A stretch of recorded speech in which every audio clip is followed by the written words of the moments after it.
Pour que l'abandon soit authentique et qu'il engendre la paix, il faut qu'il soit total, que nous remettions tout, sans exception, entre les mains de Dieu. Ne cherchons plus à gérer, à sauver par nous-mêmes, ni dans le domaine matériel, ni affectif, ni spirituel. On ne peut pas découper l'existence humaine en secteurs.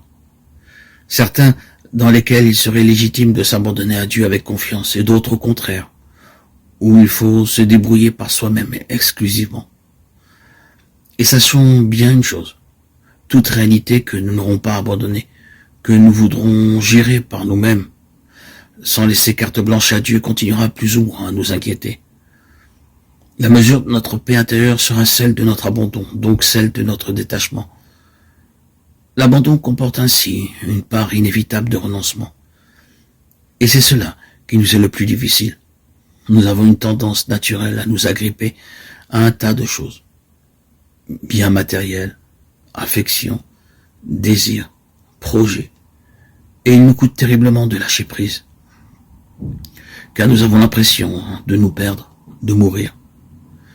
Mais c'est alors qu'il nous faut croire de tout notre cœur à la parole de Jésus, à cette loi du qui perd gagne, tellement explicite dans l'Évangile. Celui qui veut sauver sa vie la perdra, mais celui qui accepte de perdre sa vie à cause de moi la trouvera. Matthieu 16, 25. Celui qui accepte cette mort du détachement, du renoncement, trouve la vraie vie.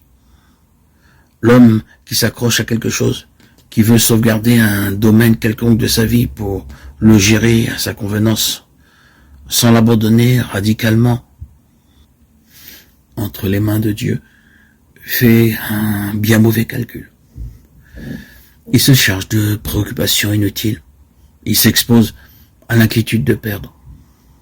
Au contraire, celui qui accepte de tout remettre entre les mains de Dieu, de lui laisser la permission de prendre et de donner selon son bon plaisir, cet homme trouve une paix et une liberté intérieure inexprimables. Ah, si l'on savait ce que l'on gagne à se renoncer en toute chose, dit sainte Thérèse de l'Enfant Jésus, c'est la voie du bonheur. Car si nous laissons Dieu libre d'agir à sa guise, il est infiniment plus capable de nous rendre heureux que nous-mêmes, car il nous connaît et nous aime bien davantage que nous ne nous connaissons et ne nous aimons nous-mêmes. Saint Jean de la Croix exprime cette même vérité en d'autres termes. Tous les biens m'ont été donnés à partir du moment où je ne les ai plus recherchés.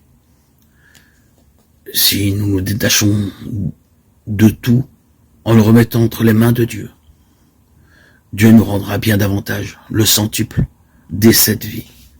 Marc 10, 30.